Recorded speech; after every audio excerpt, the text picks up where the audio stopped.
Bonjour, mon nom est Jaren Bello-Braddock et aujourd'hui je vais vous informer sur le sujet de la révolution industrielle. Est-ce que vous vous êtes jamais demandé comment les machines modernes d'aujourd'hui, comme ce téléphone, ont apparu dans nos vies? Ça, c'est une question que je me demande fréquemment. Donc, j'ai choisi de faire mon patati et patata sur le sujet de la révolution industrielle. La révolution industrielle a commencé en 1760 et a été finie en 1850. La révolution industrielle est le nom qui a été donné au temps quand les machines ont changé la façon de vivre des humains. Mais quelles machines et inventions ont changé le monde pendant la révolution industrielle? C'est une bonne question. Il y avait beaucoup d'inventions importantes pendant la révolution industrielle, donc je vais vous montrer les inventions les plus importantes et expliquer comment ils fonctionnent. L'invention la plus importante et la plus connue, c'est le moteur à vapeur, inventé par Thomas Savery et Edward Somerset, la deuxième marqueuse. Ils ont été placés dans les trains, les bateaux, les usines et même plus. L'usage le plus connu du moteur à vapeur, c'est dans les trains. Il fonctionne avec du feu et une chaudière pleine d'eau que le feu réchauffe pour faire du vapeur. Il y a un cylindre et un piston et la vapeur du chaudière est cheminée dans le cylindre, causant le piston à pousser.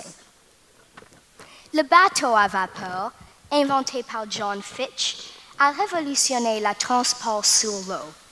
Il y a eu des modifications plus tard par les autres inventeurs, comme Robert Fulton, qui a créé le premier bateau à vapeur qui peut transporter les clients. Le bateau à vapeur fonctionne avec un moteur à vapeur. Aucune surprise. Le moteur à vapeur fait pousser le roue à pagaie qui fait pousser le bateau. La vitesse la plus rapide des premiers bateaux à vapeur, c'est 11 km par heure. La vitesse la plus rapide des bateaux maintenant, c'est 511 km par heure. Une autre des grandes inventions, c'est la navette volante, inventée par John Kay. Il faisait qu'une personne peut tisser les tissus beaucoup plus larges et il avait la capacité d'être mis dans les machines. Il mène à l'invention du spinning jenny.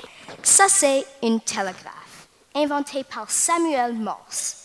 Le télégraphe a révolutionné la communication entre les longues distances par émettant les transmissions électriques entre un fil d'une place à une autre.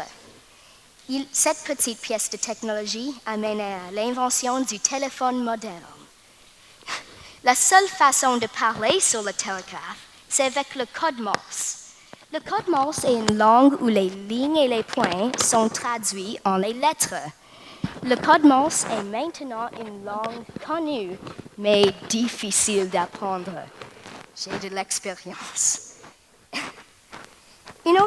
Quelque chose qui a changé le monde, mais qui n'est pas vraiment une invention, c'est les pièces interchangeables. Les pièces interchangeables sont les petites pièces identiques qui vont dedans les machines ou les plus grandes choses. Par exemple, les clous et boulons comme dans la photo. Et finalement, pour le dernier changement dont je vais vous parler, c'est la réforme de l'éducation.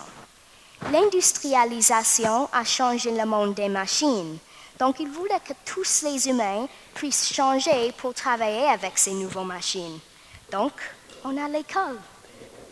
Toutes ces inventions ont vraiment changé le monde pour le mieux. Mais pourquoi est-ce que notre temps d'invention moderne n'est pas classifié comme une révolution industrielle? La réponse est que peut-être dans le futur, notre temps va être connu comme une révolution technologique, car la technologie change tout autour de nous. En conclusion, on a appris qu'est-ce que la révolution industrielle est et quand ça s'est passé. On a appris aussi quelles des inventions sont les plus importantes, comme le moteur à vapeur, et comment il fonctionne. Merci beaucoup pour avoir écouté mon présentation de Patati et Patata. J'espère que vous avez appris beaucoup sur le sujet de la révolution industrielle. Et peut-être je vais vous revoir l'année prochaine. Au revoir.